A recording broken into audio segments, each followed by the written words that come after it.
Hey everybody, so I'm back with my countertop SimPure reverse osmosis purifier. I do have some new filters that I'm going to put in, and for those that wanted to see how easy it was to replace the filters, I'll show you how easy it is.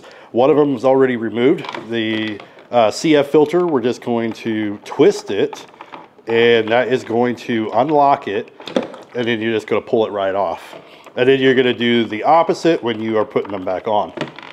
All right, so we do have our new RO filter here. I guess I should turn this a little bit better for you to see. So what you're gonna see is this little head here. They are labeled CF and RO, so it'll be pretty easy to match up your filters.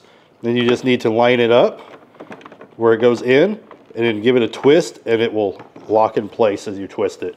And that's all you gotta do to replace it. Go ahead and fill up your water. We also need to do a flush before you start drinking from it. The pure water shortage light turned off. Now we need to go ahead and do a flushing. And you're going to want to flush whenever you change out your filters. Your manual will let you know all the steps for that and the time for it and everything. And once you finish your flushing, you are good to use. All right, so that's my quick demo of replacing filters. Hopefully that answers a few questions out there that people had for filters. Thank you for watching. See you in the next one.